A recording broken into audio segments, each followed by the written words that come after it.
And we welcome you courtside here at the South Point Arena in Las Vegas for Game 13 on Day 3 of the 9th Annual D3Hoops.com Classic. It'll be a good one here in our second game of the day as the two-time defending national champions Amherst Mammoths take on the Pointers of Wisconsin Stevens Point. Amherst yesterday, a historical offensive day in the history of their program with a 104-79 walloping of Westfield State Fighting Fire with Fire. We'll talk a little bit about some of the milestones reached in that matchup. Meanwhile, Stevens Point, they come in at 4-6 overall, dropping a 70-66 decision to Willamette in their first action here in the tournament. Ira Thor courtside with Dave McHugh and Pat Coleman off to our left. He'll provide some thoughts throughout this contest as we see Amherst 7-1. They have been playing well since their 68-game unbeaten streak was broken by Eastern Connecticut back on November 20th. We'll take a look at the starting lineups first for Stevens Point. But before that, what Amherst did yesterday was simply incredible. First, Hannah Fox, the All-American.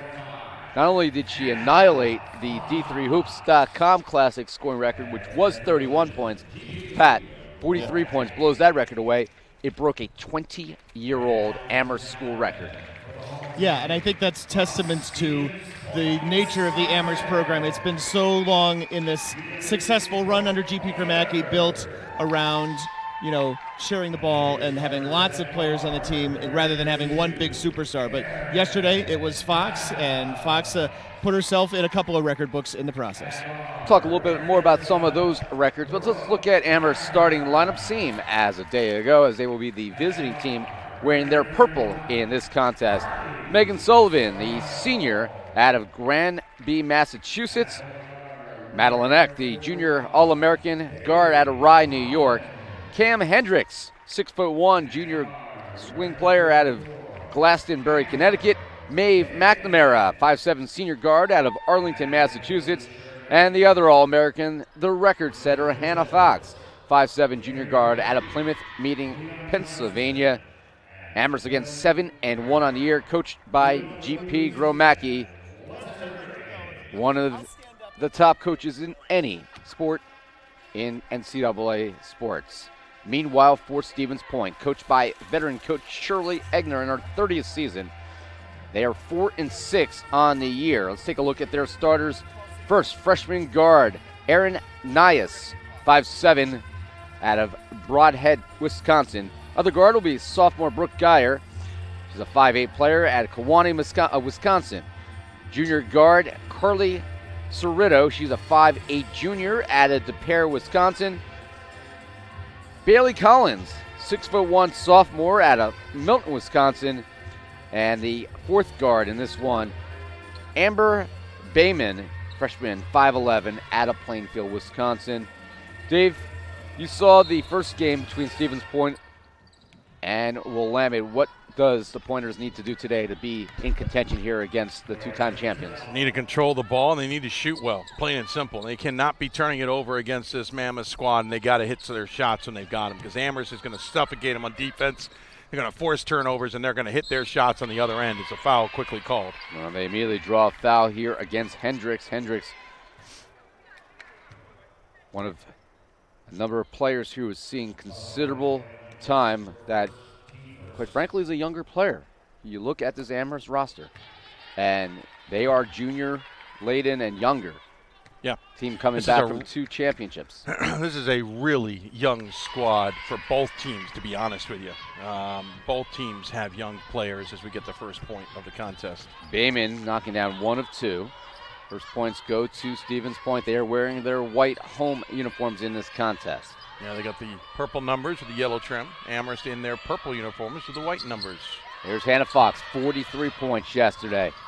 I wouldn't say an emphatic 43 either. It was kind of a quiet 43, and I realize that's a little bit of an oxymoron, as that ball will go out of bounds. But it's because obviously the game dictated a lot of points. They scored over 100, but she also got her teammates involved. She didn't just throw in down 43 points. She got her teammates involved. She got rebounds. She did a lot of things on the floor that made the 43 points seem like almost an afterthought.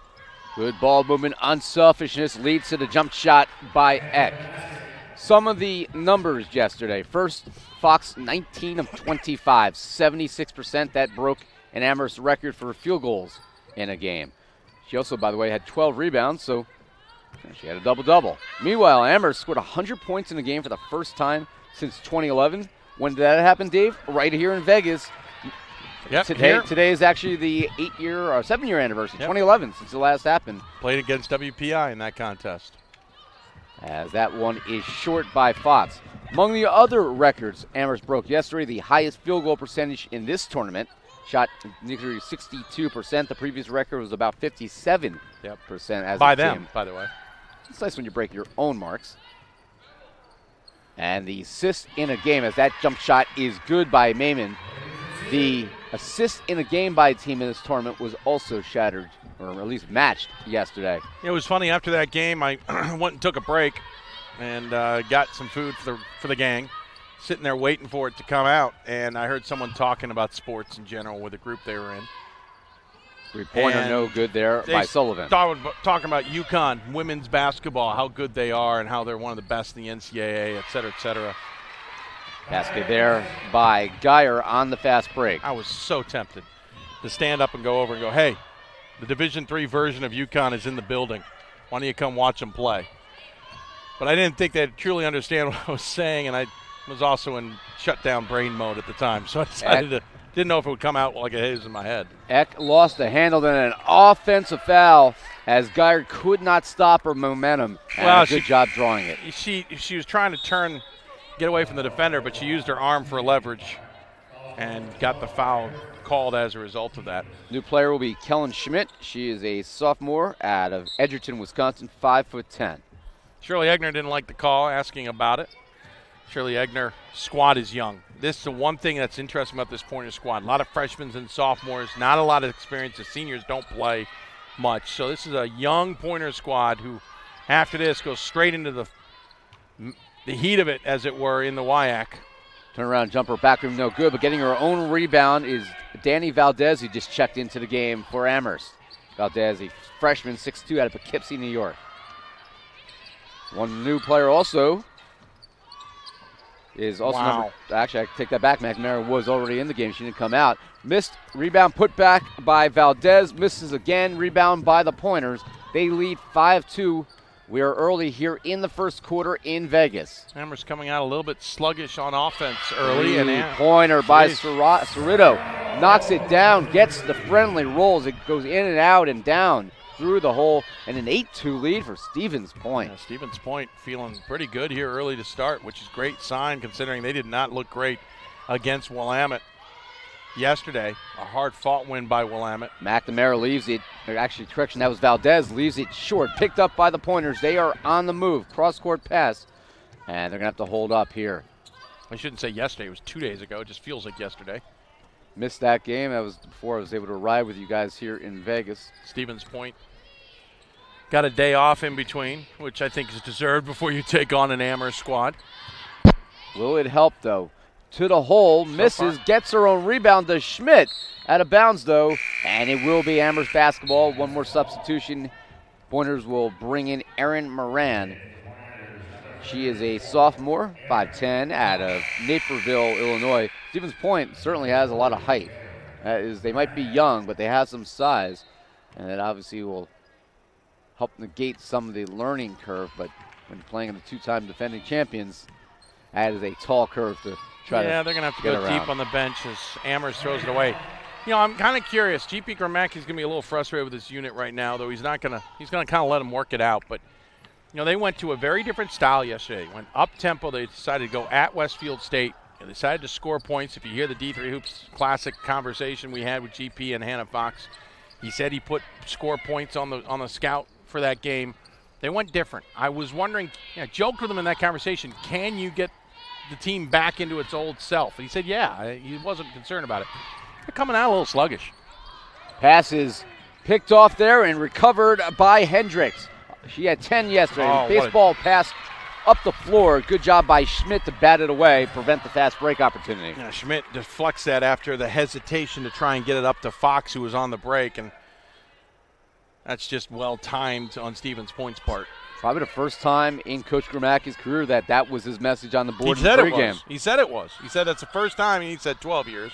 Talking about his time at Amherst, obviously. But that's what he put on there. He says we're just going to score points in this contest. Left side here, Hendricks swings it to the right of the lane, and that will fall for McNamara. Amherst cuts it in half. Now it's 8-4 they trail. And let's be honest, G.P. Gromacki has seen his team start sluggish in a lot of games. They're not perfect by any way, definition. So to see them start sluggish here is fine. You're going to be concerned if they're still sluggish in the third quarter and there's a block. Swatted away by Hendricks. Hendricks averages close to 1 block per game. Up the floor, and Amherst converts. Yeah, nice job of Eck running the floor there, getting the layup and using her left hand on the left side. You know, no team is perfect, but when you look at Coach Gromacki's record, 335-25 now after the win yesterday. 930 winning percentage. That is ungodly right there. Oh, it's insane. And three-pointer no good there by Geyer. Rebound here by Hendricks. He's done so well up there with some very headsy ball players. I think I made, sarcastically in the pregame a Gino Ariema reference, but it's a fair reference because he reminds me he's a little bit of a calmer Gino, though. Let's be honest. Ariema can be pretty fired up. He can have moments there where you don't want to be on his bad side. But that being said, he also enjoys the game, and I think GP enjoys it too. Fox gets blocked on her shot there. And blocked there by Brooke Geyer. Also into the game on that last whistle was Taylor Greenheck, sophomore guard, 5'8", out of Sauk Prairie, Wisconsin. Gromacki doesn't tend to get the fired up, but he also allows his team to work. But they recruit similar players. They recruit these headsy, smart ball players who get the game, and so they can get the cerebral part of it. You don't have to teach that to them. I love that part. Allow the women to be out on the floor and just make the decisions for themselves. Yep. Let the game come to them and be cerebral, as you just said. He's getting a cup of water right now. Must be thirsty. He's allowing his team to work the floor.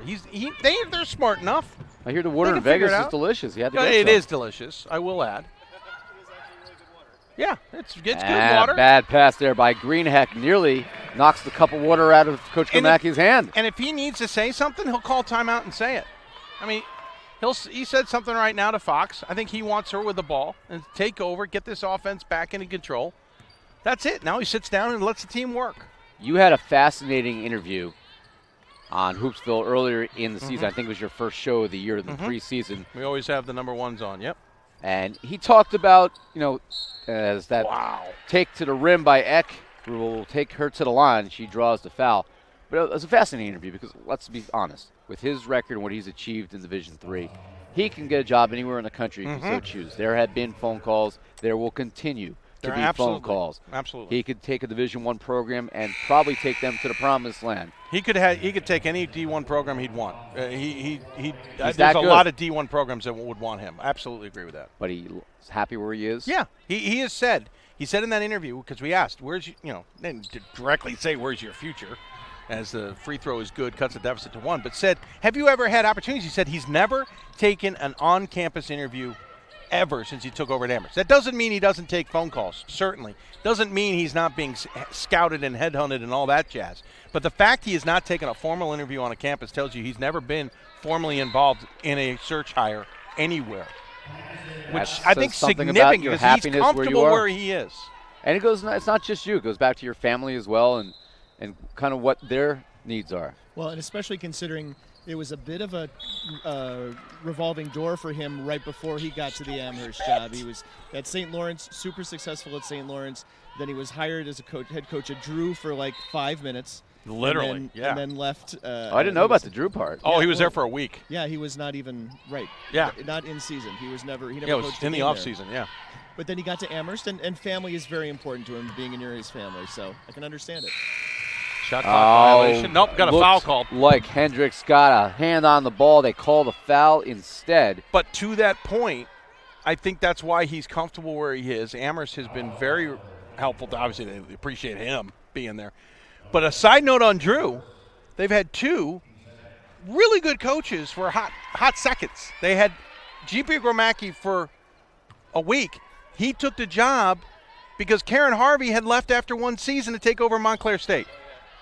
So, Drew, I feel bad for it because they had two absolutely outstanding coaches for literally a very short period of time before moving on. And you're almost like, oh, what you could have had. I just saw Drew last week, too, on my own campus. They came in for a game. Imagine what he would have done at Drew. I mean, absolutely. He could have done. He could have done this. Drew. He absolutely could have done this. He could have done St. Lawrence at Drew easily. Absolutely agree with you. Hendricks passes high there, picked off by Bayman. Pointers have 4 guards on the floor, and that allows for good ball movement and a lot of creative options with them. They have pass down low here. A lot. I mean, if you look at who they label as posts, you got Jordan Ellis, who's played in 7 games coming into the weekend. You got Emily Bolthius, who's not played at all. You got Aaron Morin, who's played in every single game. Bailey Collins played in every single game. Kaylin Schmidt played in every single game. And Olivia Pollock. So you got 4. I'm going to rotate them. The rest of that roster is guards. And that inlet pass there taken away. Geyer with the bad pass stolen by Hendricks. So out of 15 roster spots, 4 of them are posts who play every game, and 2 of them are posts that don't play. So you're playing a lot of guards. Well, Hannah Fox, speaking of guards, has not touched the ball in a while. Mm-hmm. They've been a good job of shadowing her, not letting her get anywhere near the basket, probably part of their strategy. Rebound on the missed shot. Valdez is there to put it back. Eck had the initial drive on that one and didn't get the fall. We noticed Eck yesterday had trouble getting her early shots to fall. Eventually found her rhythm and really became a factor inside the rest of the tournament. Scored 18 points yesterday. Of course, that was completely overshadowed by the program record 43 by Fox. Yeah. But I mean, basically, Fox is the going to be the tournament tournament selection for Amherst unless something dramatic happens here today with somebody else. I would be very surprised if she's not the most outstanding player. Yeah. Well, I didn't want to jump into that boat just yet, but that's definitely where I was. Can we check that box already, guys? Yeah, we probably could, but you never want to go too early. Do I have a vote? No, we've decided you don't get a vote. I got you didn't my show vote up on taken time. away. I didn't show up on time.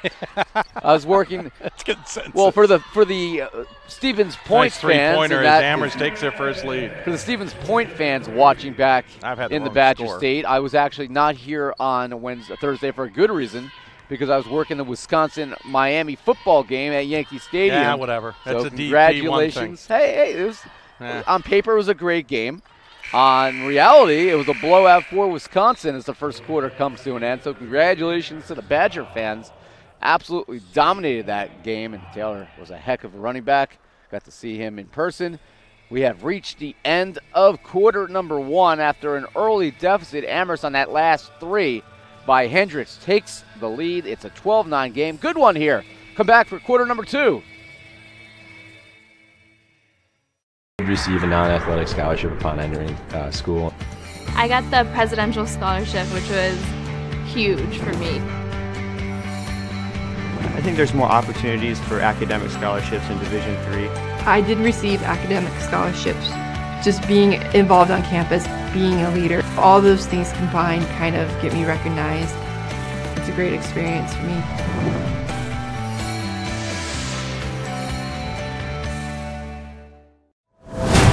Big shots. Big dunks. This trophy is not given. It must be earned. The 2019 NCAA Division III Men's Basketball Championship, March 15th and 16th at the Allen County War Memorial Coliseum Arena in Fort Wayne. With his third triple. Visit ncaa.com/tickets and secure your seats today. Back here for quarter number 2 here at the South Point Arena in Vegas. Amherst with a 12-9 lead over Stevens Point. Breaking news, Hannah Fox, after scoring 43 points, held scoreless in quarter number 1.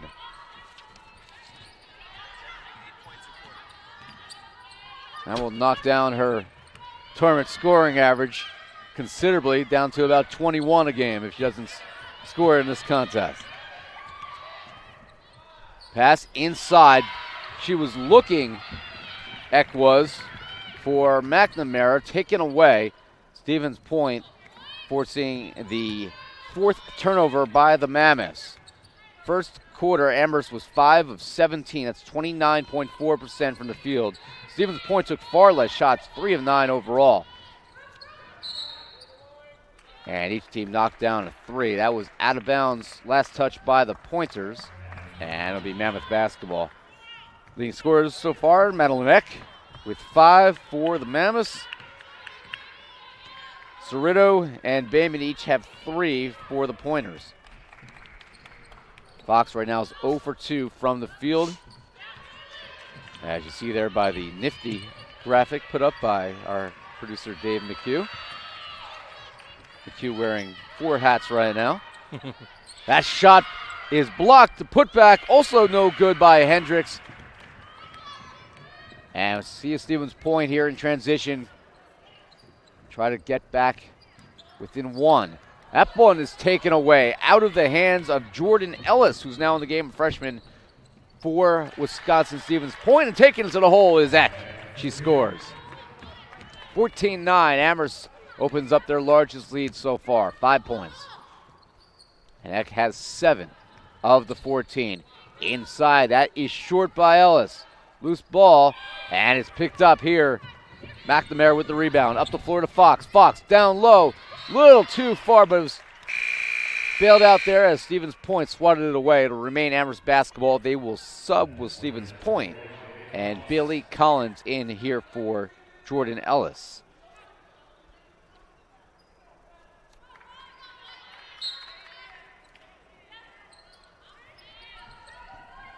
Nice pass by Fox, finding a wide open Valdez, and she lays it in. 16-9. Amherst is starting to pull away slightly here in the second quarter after being down early, 8-2. They are on a 14-1 run, and that is taken away. Valdez with the strip. Here's Fox. Fox pulls out. Amherst patient, they reset. 3-pointer right side, Hendricks. Yes, knocks it down. And Stevens Point will have to use a 30-second timeout because the Mammoths, they have found their stride here in the second quarter, Dave.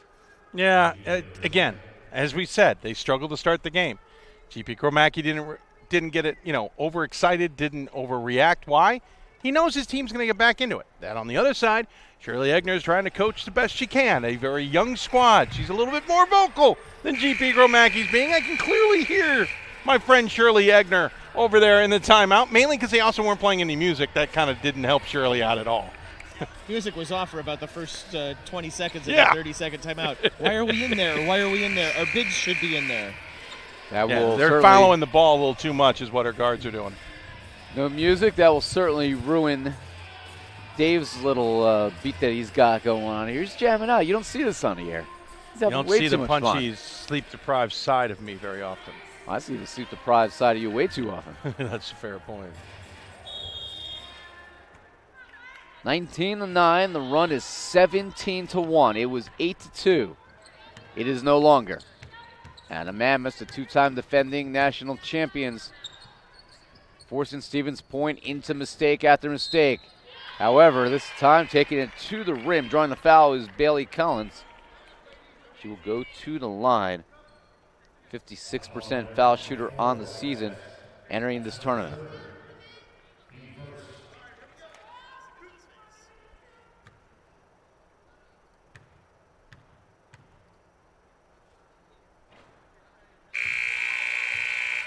In the loss to Willamette, 3 players scored in double figures that day for the Pointers.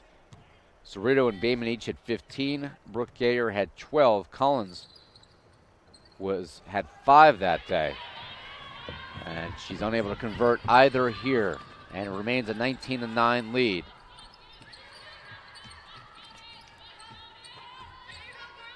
Still no scoring for Fox. Eck, though, the other All-American. Pass out left side, 3-pointer McNamara. She knocks it down. And Amherst is heating up from long range, and that lead has now swelled to 13 points. The run is 20-1.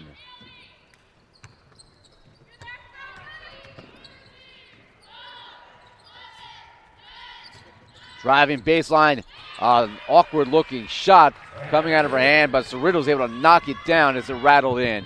And that will finally end the long run. Temporarily. Still an 11-point lead. Eck to the basket. Nice pass, wide open, but missing the layup was Megan Sullivan. Great job by Eck creating that opportunity. It was actually a 20-1 run. That's what I said. I thought you said 20-2. I apologize. I'm good at math. You know, I know I went William Patterson Education's, you know, looked down upon by you sometimes, but it's all right. I got an A in math. Three-pointer, bang! Cam Hendricks. Told you it was temporary. That was extremely temporary. It's like a 40-minute parking spot. Got to move the car. 25-11, the Mammoths with a mammoth 14-point lead here. Turn around, no good because Collins called for steps. And Stevens Point will sub here. It'll bring Kellen Schmidt in, a sophomore out of Edgerton, Wisconsin. Also Jessica Slowick, freshman guard out of Elko, Wisconsin. This entire roster is, for the Pointers, is Wisconsin and Illinois based, with the exception of one player from Minnesota. Hannah Fox still has not scored. That pass down low by Hendricks is taken away. Up the floor, layup is in and out. No good. Rebounded here by Eck. Amherst quickly in transition. That one no good. Rebounded by Schmidt.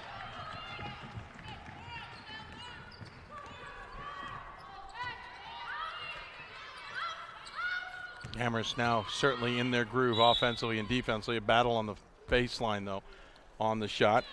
Bayman was fouled from three-point range. Also they're saying was on the floor before the shot, and that is indeed what they're saying. So no shot. It is a non-shooting foul, and Stevens Point will inbound here. Brooke Geyer. Another pass down low. Loose ball. Stevens Point alertly picks it up. Shot no good by Schmidt. And Hannah Fox with the rebound. Fox bring the ball up the floor. Swings it over here to McNamara. And then down low to Eck. Easy. And he certainly make it look easy, at least. 27-11. Everyone basically touching the ball in every possession, Dave. Do a clinic here on passing, just watching this Amherst squad. Stevens Point trying to find the riddle. They had the lead early on, but it was short-lived. Bounce pass here. Geyer blocked. I believe it was Sullivan who got the hand on it up the floor, and the layup is good. Basket by McNamara, and the Amherst lead now 29-11. Starting to feel like deja vu. That run now, if you want to keep adding on to it, is 27. 27-3. Simply remarkable. 20-1 initially, and now 27-3, and we'll see what Amherst can do with still 3:35 to go here in the opening half here in South Point Arena here in Vegas. Jumper is no good by Slowick. Rebounded, and another miss, point-blank miss there by Cerrito. Third opportunity for the Pointers. Bayman with it. That ball off of the thigh of Hendricks. Each team will sub.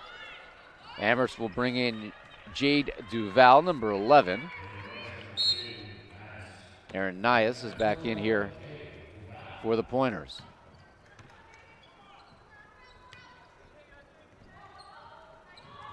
Nias bounce pass baseline, too tight to the rim. Jump ball is called, and possession arrow will favor Wisconsin Stevens Point.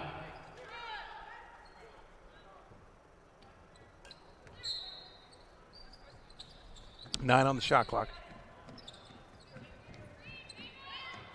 Cerrito, three-pointer is short, but another opportunity here for the Pointers. Left to the rim. That is a swatted away there. Nice block by Duval.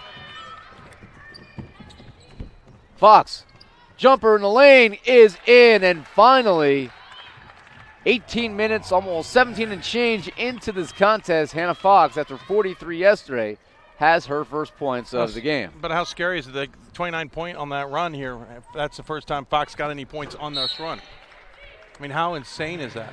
She'd only taken 3 shots, so 1 out of 3, but that is that shows you right there how dangerous this team is. Eck has 9, Hendricks has 9, McNamara has 7. Fox now on the board for the first time. Lead is 20. Nice pass inside, and a right-handed shot goes down by Cerrito. So we have a palindrome on the scoreboard. It's 13-31 if you're looking at the scoreboard, or 31-13 for the real score. Sorry, love palindromes, Dave. Don't apologize to me. Down low, nice pass. Division Couldn't 3. convert it, was Duval. It's all about the high academics, so palindrome makes sense. I didn't really have high academics. I passed. Shot no good there by Cerrito. My wife is the smart one in the house. Since mine's listening at home, mine is too. No, I kid. She is the smart one at the house. Well, I mean, if you're comparing you to Ann, she wins by a landslide. Speaking of which, I want to thank everybody who's tuned in here at South Point, whether it's in your hotel room or somewhere else in the hotel, casino, and arena. Hope you're enjoying this broadcast of the number 7th ranked Amherst Mammoths versus Stevens Point. And if you're watching on your mobile device, maybe your computer, or you're watching on the big screen thanks to the YouTube app somewhere, appreciate you tuning in as well on this Saturday afternoon. It's afternoon everywhere, sir. Well, it's 12:45 here in Vegas. It is 3:45 on the East Coast. And going to the line after converting that will be Eck. She now has 9 points. 33-13, a lead back to 20. And returning will be Bailey Collins.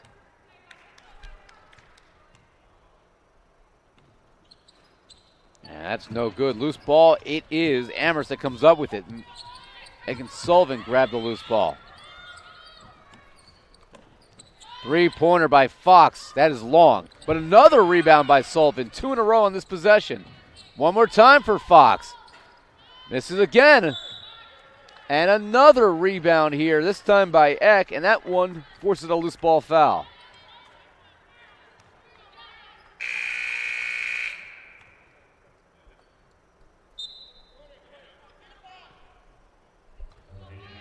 And Hannah Fox will get a break. Substitution, the other Sullivan. Kate Sullivan checks in. Sophomore out of Granby, Massachusetts. Pass over to Hendricks, and that one would not go over the rim. Stevens Point down by 20. Can they find any answer to chip away at what is now a pretty impressive lead in the first half? Under a minute to play in that opening half. Taking it to the basket, and a traveling violation by Greenheck for Stevens Point. Amherst with a 10-4 advantage on offensive rebounding right now. They are giving themselves a number of second chance opportunities, but they're not really cashing in. Only 4 second chance points right now. That's all right, because they are 4 of 8 from three-point range. So they are cashing in from deep. 20 seconds to play. 5-second differential between the game and the shot. 3-pointer. That one is too long. And a rebound this time by Stevens Point. Up the floor, here is Bayman. 8 seconds to go in the half. Down low. Left-handed layup is good by Collins. And that will do it for half number 1. Amherst with a 33-15, very healthy margin as we go into the first intermission. Dave, your thoughts on Amherst really putting it to Stevens Point here in the second quarter? Yeah, I had a feeling it was coming. We saw Amherst kind of start off a little sluggish, kind of feeling they would wake up at some point. GP Kromacki didn't overreact. I think I'm more surprised at Stevens Point, who started so well, couldn't maintain it. Yes, young team, young squad.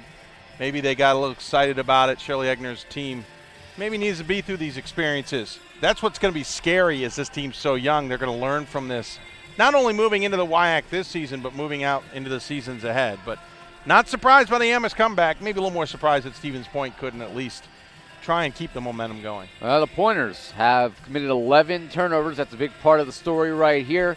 And what was a 3-point lead for Amherst after one quarter has ballooned down to an 18-point margin. They outscored Stevens Point 21-6 in the second quarter. We'll look at more of the halftime stats after a break here. You're watching the D3 Hoops Classic, the 9th annual edition here at the South Point Arena in Las Vegas. We'll be back.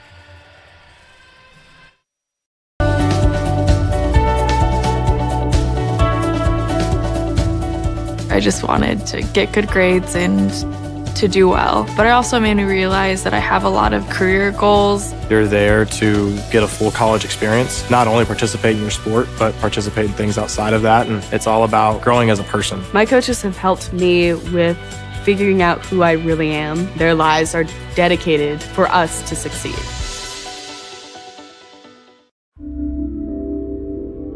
This is why we love sports. It's in the way they play, free from the pressures and all the money talk. Playing for simply the love of the game, where everyone has a shot at their definition of success on and off the field. This is what we love about sports, and what we can still love about college sports.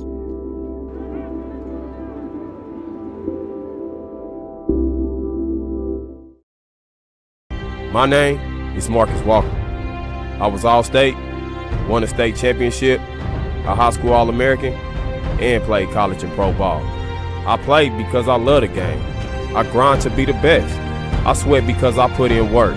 I'm strong because I believe. When I want to bring it before game time, I come to the house that college basketball built, the CBE. No matter your skill, take it to another level. Elevate your game right here at the College Basketball Experience at Sprint Center. Big shots. Teamwork. This trophy is not given. It must be earned. The 2019 NCAA Division III Women's Basketball Championship, March 15th and 16th at the Krager Center in Salem. Bounces right back with a triple. Great job here. And that'll do it! Visit ncaa.com/tickets and get your tickets today.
It starts right when you hit the court.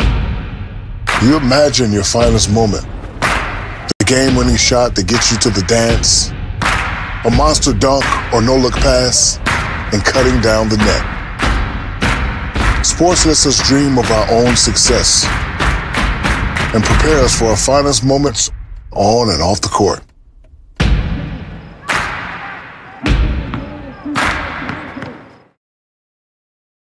It's on us to stop sexual assault. In any way that we can.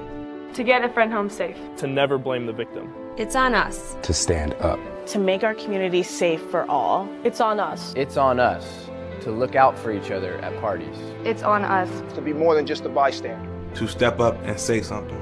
It's on us, all of us. To stop sexual assault. Learn how and take the pledge at itsonus.org.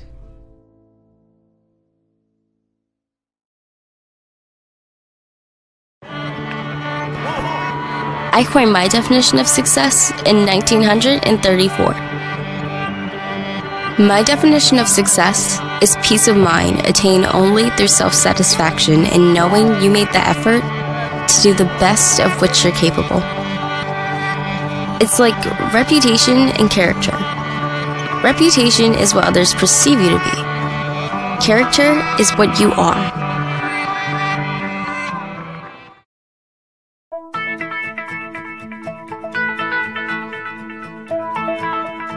College has given me the flexibility to pursue my passions and my interests, and I've recreated my identity for myself aside from just being an athlete. My greatest personal discovery has been that I am capable of doing things that I didn't know I was capable of doing. To be able to study what I wanted to and continue to play the sport I love, all of those things came together very nicely in one package in Division III. I used to never really talk. Ever. I was afraid if I said something wrong, everyone would laugh at me. But then I started to play golf with Special Olympics. It helped me to find my voice. And now everyone else is speechless. Big shots. Big dunks. This trophy is not given. It must be earned. The 2019 NCAA Division III Men's Basketball Championship, March 15th and 16th at the Allen County War Memorial Coliseum Arena in Fort Wayne. With his third triple. Visit ncaa.com/tickets and secure your seats today. Great moments are born from great opportunity. That's what you have here tonight. That's what you've earned here tonight. This is your time. Now go out there and take it.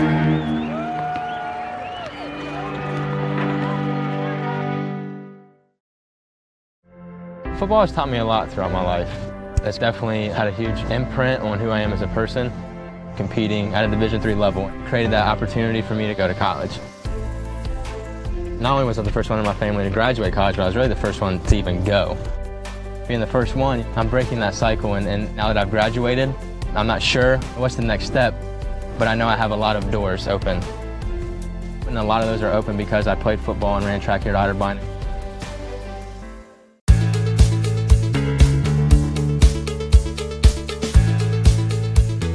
Being a part of the different activities and organizations that I've been a part of, I'm actually able to see myself where I'm like, hey, I actually can make a change. I'm one person that can make a difference. Division III has helped me to develop teamwork skills, critical thinking skills, time management skills. It's not just about basketball, or it's not just about school. It's about developing yourself as a person altogether.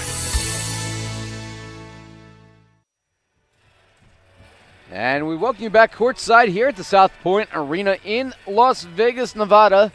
Ira Thor, Dave McHugh, Pat Coleman also with us on day 3 of the D3 Hoops Classic 9th annual edition. And Amherst putting on a classic clinic in the second quarter, showing why they are the 2-time defending national champions. Let's take a look at the stats quickly. First for Amherst, Dave Madeline.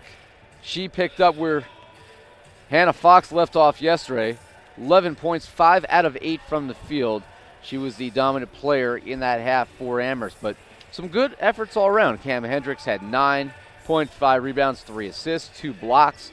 Good solid effort from her. Maeve McNamara was 7 points as well. Yeah, Amherst shot 14 of 36 from the floor at 39%, 4 of 9 from deep at 44.5%, 23 rebounds, 8 assists, 4 turnovers to Stevens' point, 6 of 21, 1 for 4 from beyond the arc, 17 rebounds, 4 assists, 11 turnovers. And in that 31-7 run in the last 16:41 of the half, UW's Stevens' Point shot 3 of 17 and had 10 turnovers. Simply remarkable stat. Nice graphic too, sir. Very well done. And just to show you the discrepancy between two halves, and you talked about the Mammoths and their slow starts. Well, they made up for it after shooting 29.4%, just 5 of 17.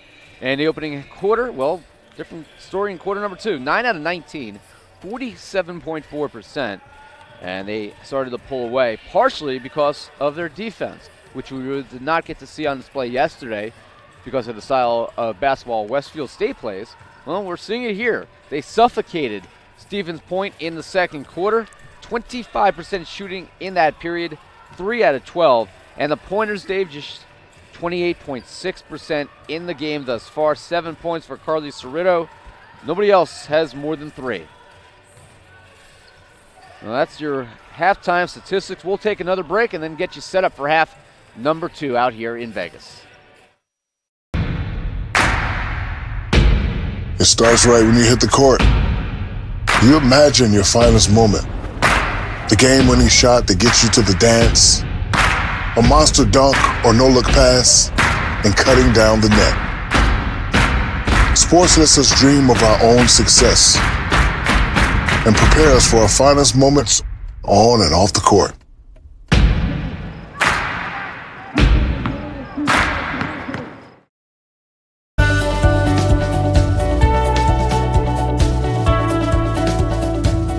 I just wanted to get good grades and to do well. But it also made me realize that I have a lot of career goals. You're there to get a full college experience, not only participate in your sport, but participate in things outside of that. And it's all about growing as a person. My coaches have helped me with figuring out who I really am. Their lives are dedicated for us to succeed.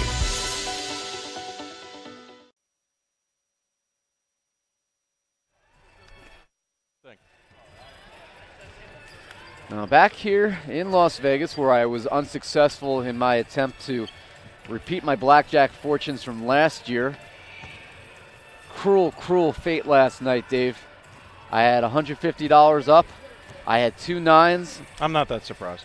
I was doing well. The dealer had a 4 showing. So in that situation, you're supposed to split. All right. So I put it all in there. Got a 10.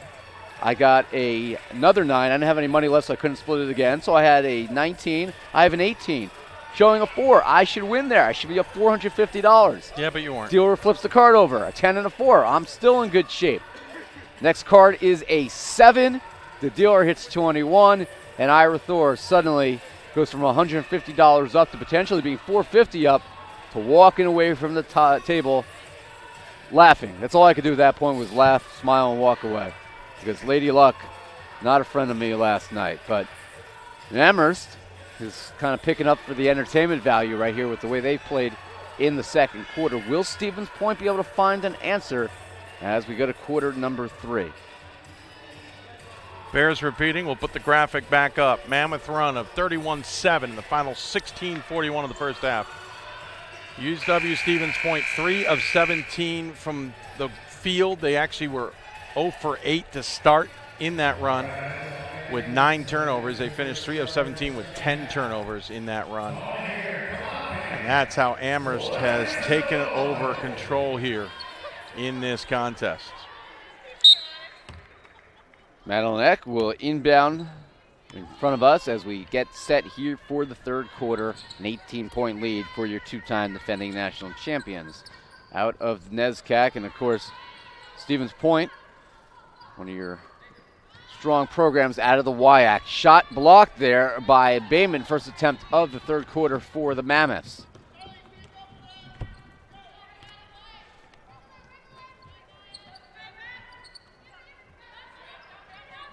Left side, three-pointer. That is well short by Nias. Easy rebound here for Megan Sullivan. Sullivan left it for McNamara. Good ball fake, and then a bounce pass here to Eck.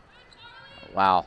Eck misses that one, but an athletic move using her long arms to even set up the opportunity.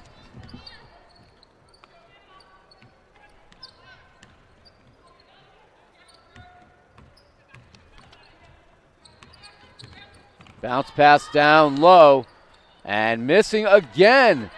Stevens Point gets their own rebound, but my God, that is an opportunity they cannot give up if they want to find a way to get back in this contest. Half-court violation.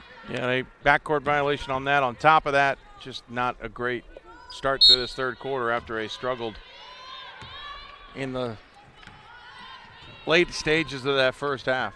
They're leaving points on the table here. Unselfish pass there, gets batted away. Eck comes up with a loose ball. Now Eck takes it to the basket, kicks it out here.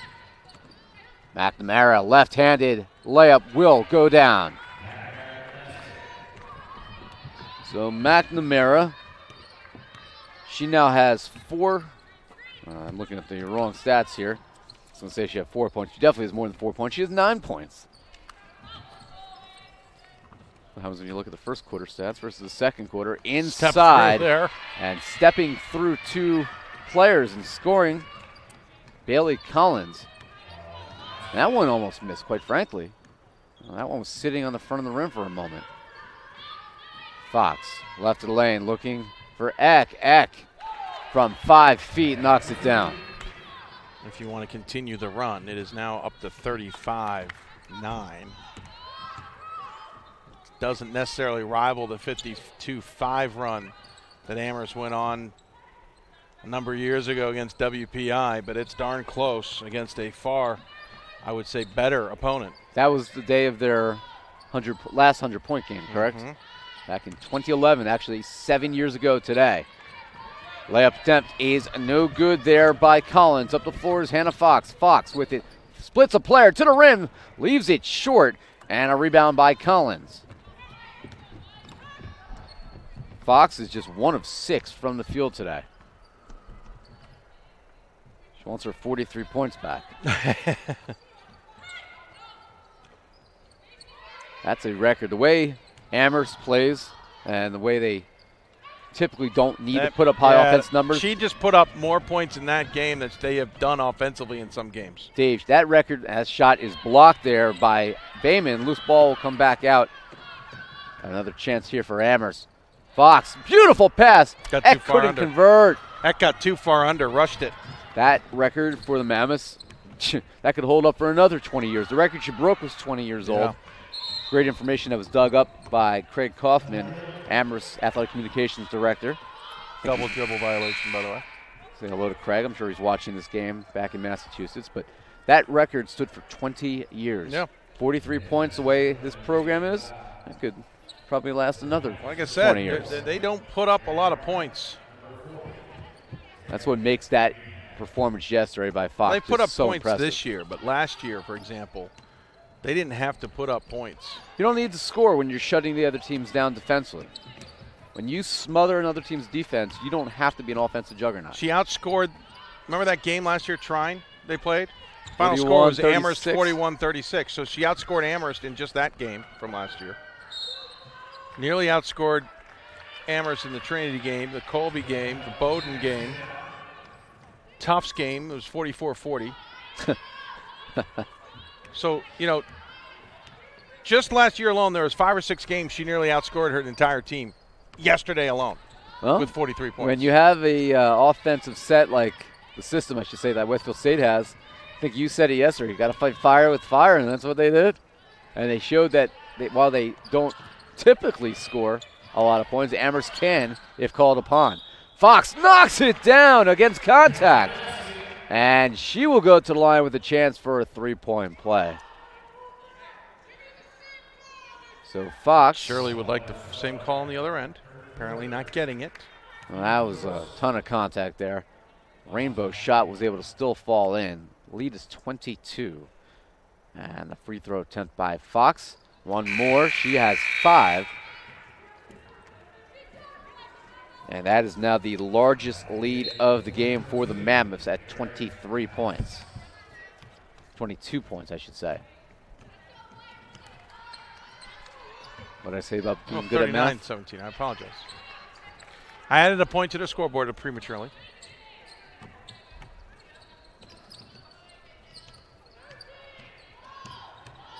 Had the ball way too far in front, nearly taken away by Sullivan. 6 to shoot. Bounce pass under the rim.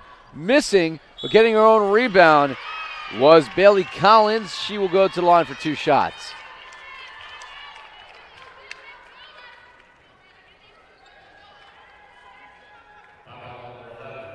Stevens Point's done a better job with the ball, as they've only turned it over once in this quarter. Free throw attempt by Collins, the sophomore, 6'1" out of Milton, Wisconsin. She'll have 1 more. Collins now has 5 points on the afternoon. She knocks down both. 39-19, the Mammoths with still an enormous lead. 4 of 24 since they had the 8-2 lead, did Stevens Point. 4 of 24 from the field.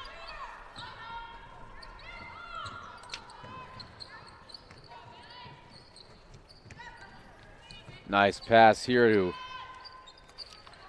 Duvall, who's in the game. Ball knocked away. It'll remain with the NESCAC champs.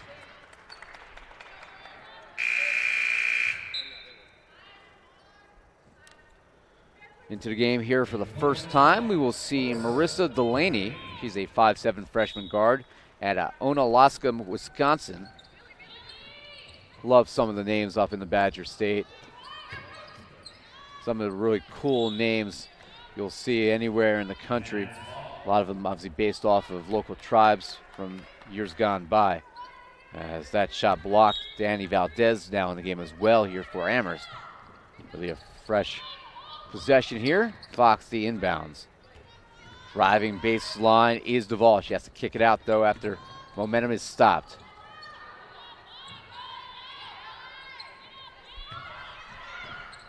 Valdez, I don't know how she got that one to go. High off the window. Updating our scoreboard. Apologize. Missed a point somewhere. Good. And taking it to the rim, drawing the foul is Collins. Good sportsmanship there by Valdez, helping her up off the elevated floor. For those who are not familiar with the South Point Arena, the way the floor is set up is actually very similar to what you'll see at some of the NCAA championship events in Division I, where the floor is elevated off of the concrete. There's probably maybe about a 4 or 5 inch lip. Well, the Final Four, and it's a off the Final Four, yeah. Final Four, you step off the floor and you're like, well, it's like in any a dugout, it's like any court that's on a permanent surface. It's probably about a 4 or 5 inch,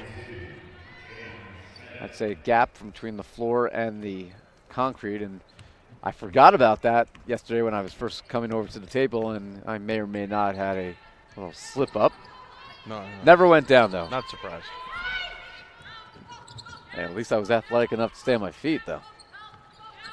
Can't afford to break anything at my delicate age. Fox with it. Fox has to kick it out. 7 to shoot. Taking it to the rim is McNamara. Kicks it out. 3-pointer Fox. That is short. Loose ball, and it is Stevens Point. Basketball, Delaney comes up with the carom. 3-pointer left side. That is good. 3-pointer by Cerrito.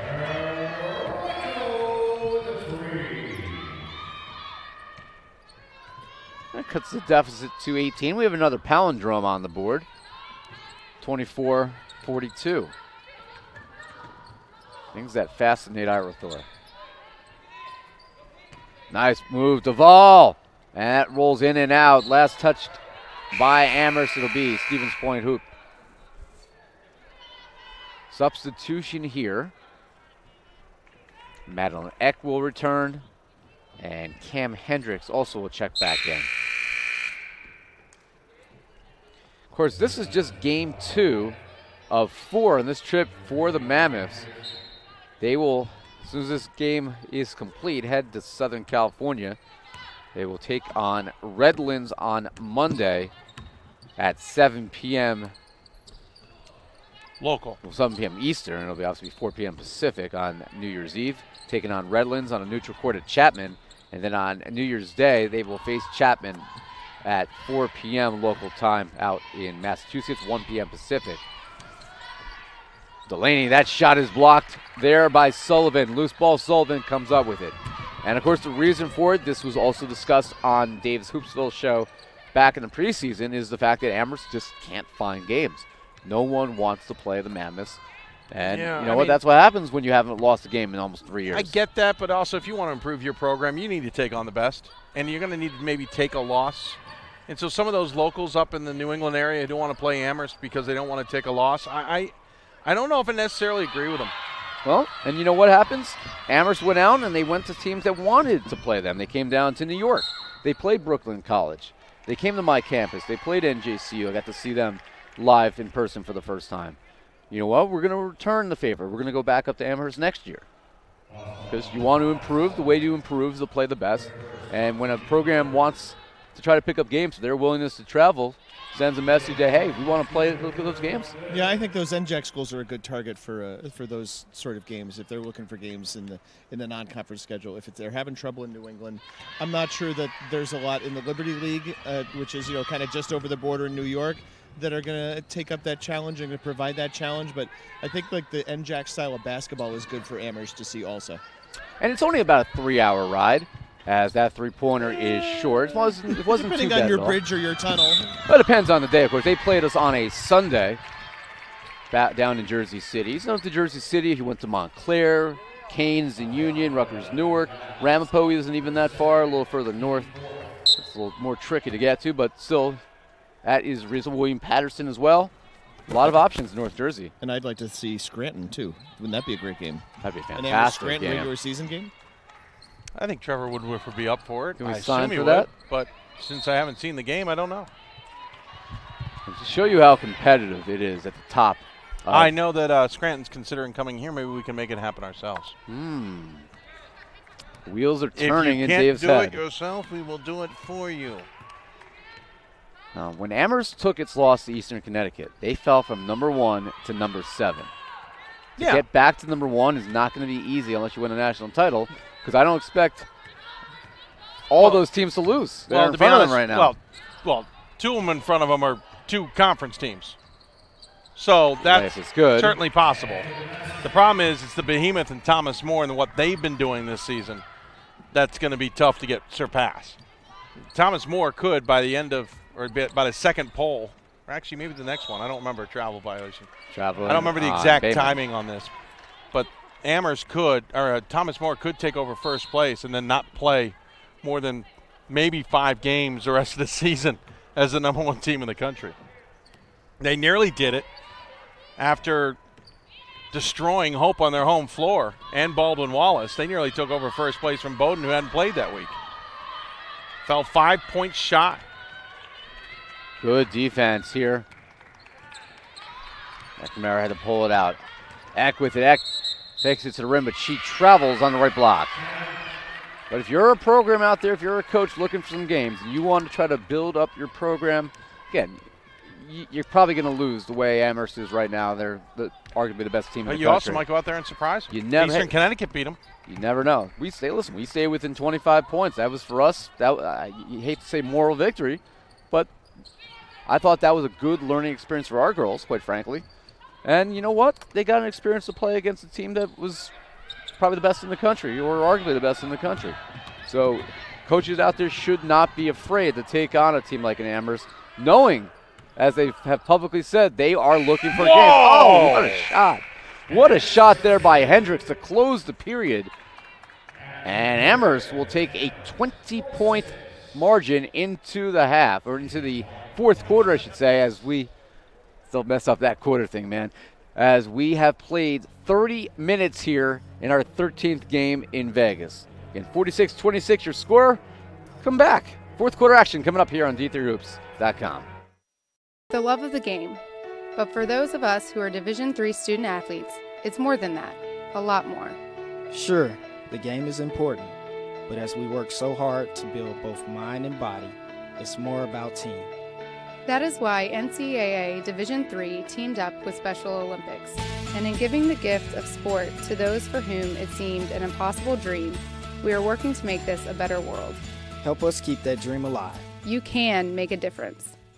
Division III allows you to give yourself to other things. Having that free time allows me to pursue the things that I want to pursue.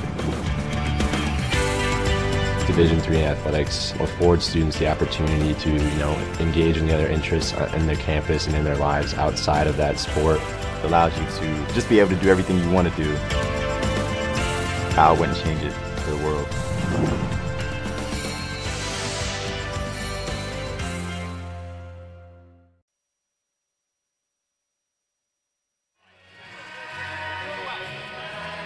Bum, bum, bum. Welcome back here, Las Vegas, fourth quarter. Sweet Caroline playing in the arena. It's a good song to get us to the fourth quarter as Amherst has held the Pointers to 26 points. However, they've held them just 15 in the last two quarters.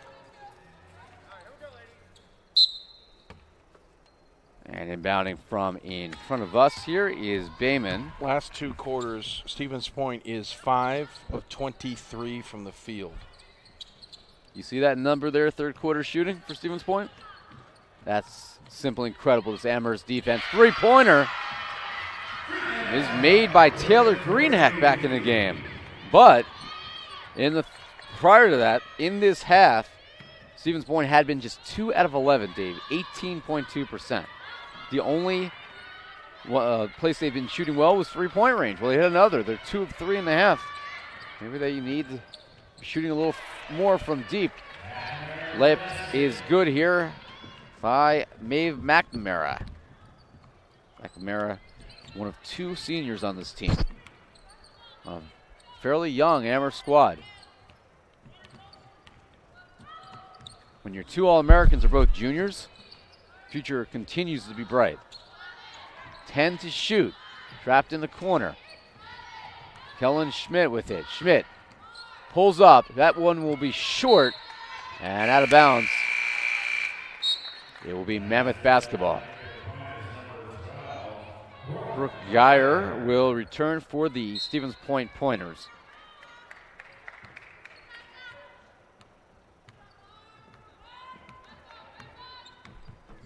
These two coaches have combined for 879 wins between G.P. Gromacki and Shirley Egner. Stevens Point 5 of 28 between the time they took the lead 8-2 and the end of that third quarter. Left of lane, Eck back again. Left hand again. Is able to make it go down. Unbelievable balance there to be able to pull that one off the window. And the lead back to 21, 50-29. Largest lead of the game was 23. They're hovering right around that realm again. And a layup is good by Geyer. She draws the foul, and she'll head to the line with a chance for a three-point play for the Stevens Point Pointers.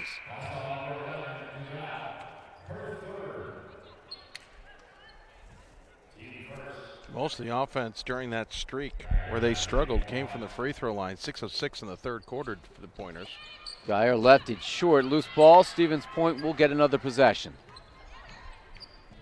Shirley Egner continues to work the officiating, as she should. Left hand layup no good by Greenheck. Yet another opportunity. This will be the fourth chance for the Pointers. And we'll have a sub here for Amherst. Back in is Danny Valdez. Valdez listed at 6'2" out of Poughkeepsie, New York for Amherst. Ira Thor, Dave McHugh, Pat Coleman with Hugh here courtside in Vegas as Stevens Point takes it to the rim for 2 more points.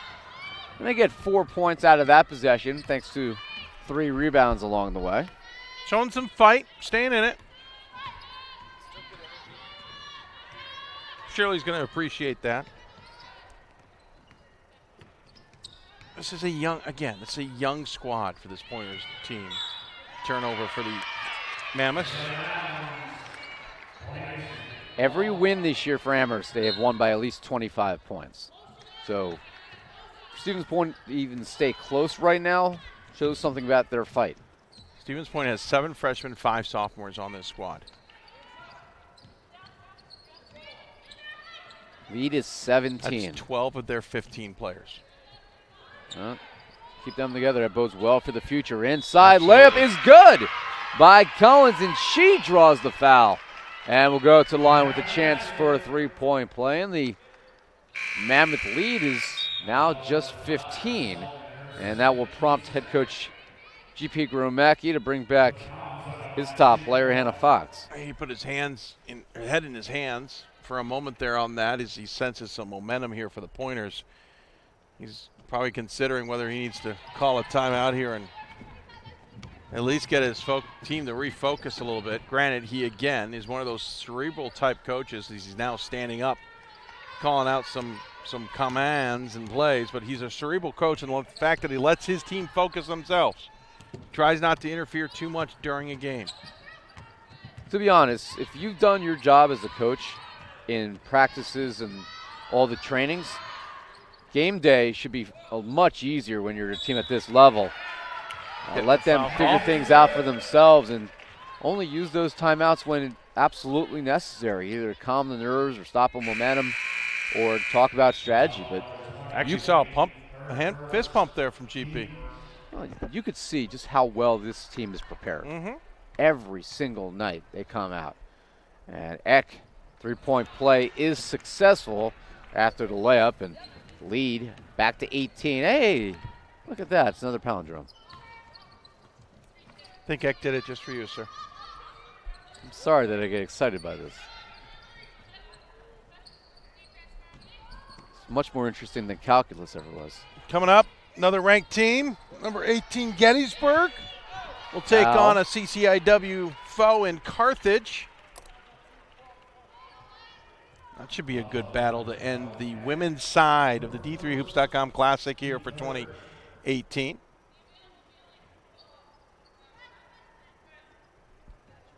Eck, by the way, is 17 points right now, so she is 35 in the tournament after scoring 18 yesterday. Hendricks has 11, McNamara has 11, Fox just 5, 2 of 8 from the field, 0 of 3 from three-point range. No, they haven't needed her, obviously. Not. Whoops, wrong score. Collins with the jumper and the deficit back to 16. Still plenty of time left, just under 6 minutes to play here courtside in Vegas.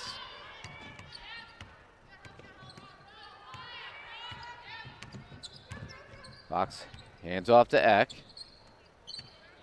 Sullivan. Nice pass down low. Valdez converts.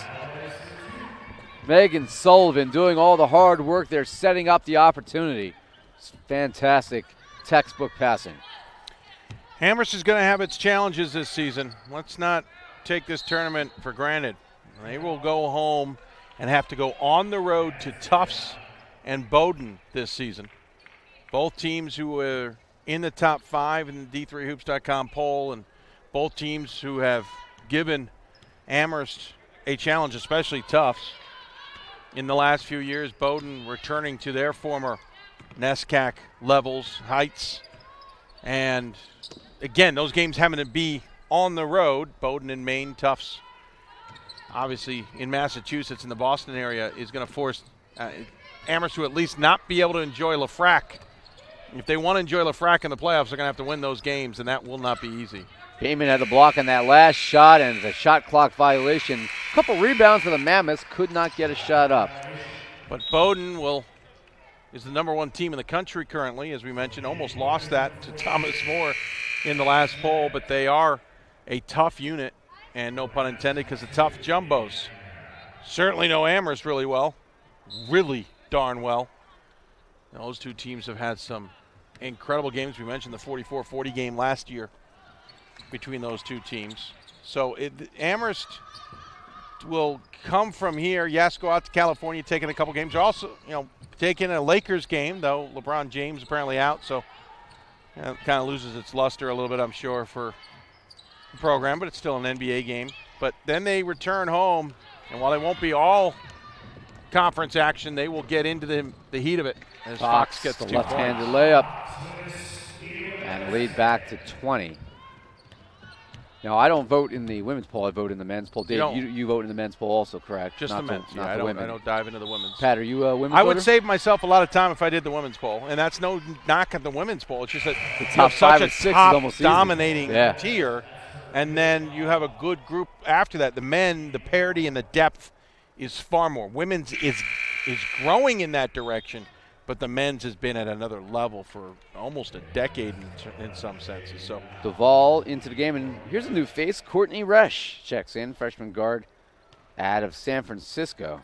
Thomas More taking on DePaul as we speak in a top-ranked, top 25 battle. 16-14 after one. Thomas More on a national tour, much like the Globetrotters, visiting all parts of the country. They went out to Wisconsin, played Whitewater. 2 days later, played Chicago. We'd love to have them here at South Point, but they're going NAIA next year. Yeah, not anymore. We don't want them, but they went to Whitewater. 2 days later, we're in Chicago. 2 days later, we're in Marietta. Then 3 days later, I believe, flew out. No, 2 days later, 3 days later, flew out to Washington State. Played Whitman and George Fox, I believe. Is this their Derek Jeter farewell tour? Then came back. Yeah, pretty much. Came back, played Hope, and Baldwin Wallace, then Hope, then. 4 to shoot. Fox with it. Fox drives. Jumper off the window! And Fox connects. And the lead is back to 22. She's reaffirmed she's going to be in the conversation for player of the tournament. Yikes. But then after that, Thomas More, Baldwin Wallace, and then Hope. And now this week, after a couple days off for the holidays, played a game yesterday, playing DePaul today. And then I think it's the first full weekend of January. There's somewhere else, but then the final weekend in January, the final real weekend in January, they head to Texas. Well, they'll take on 2 top 25 foes in East Texas Baptist and Mary Hardin Baylor. So Thomas More with an absolutely insane schedule. And then, again, we'll have 3 left on their schedule, 5 in total because they'll play in the ACAA tournament. We assume they'll play 2 there unless something really crazy happens. But basically from the beginning of January until the end of February, they have 5 games left before they enter the NCAA tournament. So free throws good by Bailey Collins. See what they do against DePaul today for sure. Just one of the 2 good. Of course, this is game 2.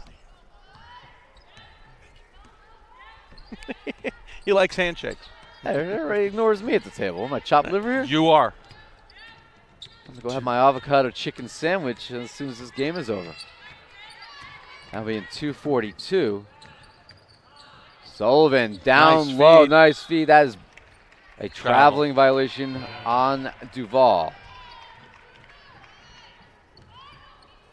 So Amherst used roughly a 35-7 run to close out the first half to ice this game. They protected the basketball. That's just their 8th turnover of the entire contest. 3-pointer is off the mark by Greenheck.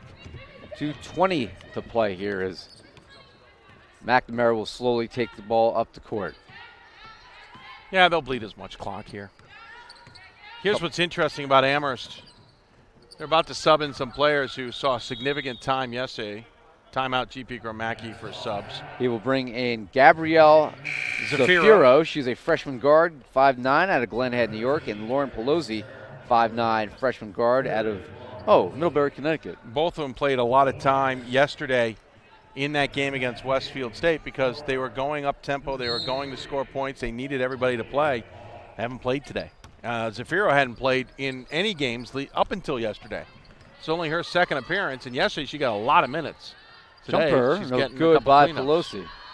Well, Amherst. Just a different mentality this team had is what I'm pointing out. You want to start developing some of your younger players for the future. And why not Amherst do it never here? has a deep bench. They never have a lot of players on their team. getting into Amherst is certainly not an easy thing.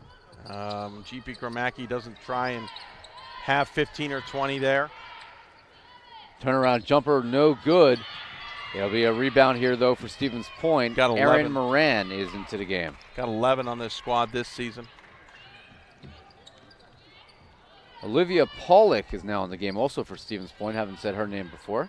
You can announce Hannah Fox for sure, being the all-tournament player here for the Mammoths representative, and for Stevens Point, Bayman most likely will be the all-tournament selection. She's been the most consistent player for this Pointers squad. Obviously came in averaging the highest points and rebounds for this team. Yeah, and she hasn't scored a lot today, but nobody has. No, right. She had a double-double in the first game, and she has 9 rebounds so far today. Yeah, so. Absolutely.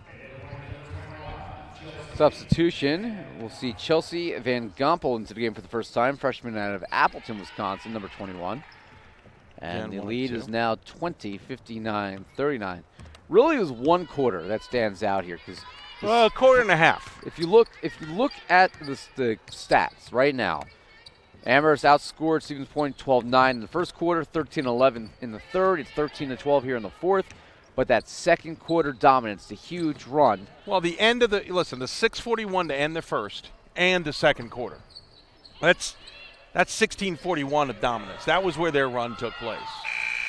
Pull up jumper off the side of the rim. It'll be Stevens Point basketball here after the rebound, with under 40 seconds to go in this one here in Vegas, in what has been all Amherst since late in the first quarter. Remember, it was an 8-2 lead with 6:41 left in the first quarter. Point only scored 1 point the rest of the quarter.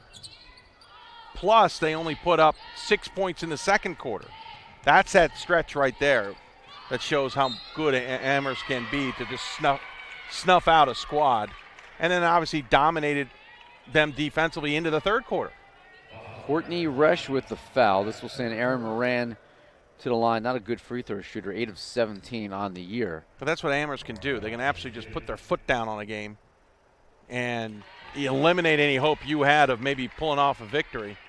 Stevens Point finally reaches the 40-point threshold. Yeah, they average coming in 67 points a game while giving up 67.5. Amherst hasn't even allowed them to their average of 44 points. Granted, they tweaked that number yesterday with the 70-some-odd points to Westfield State. Amherst will run out the clock, the final 7 seconds of this one, and they will improve to 8-1 on the year. That's a traveling violation. A little pressure here on the sideline with 1.4 to go. But the Mammoths will leave Las Vegas with 2 W's. Stevens Point heads back to the Badger State with 2 losses. A 4-point loss to Willamette, and a final score here of 59-41. Amherst smothering defense and all, defeating Stevens Point 59-41.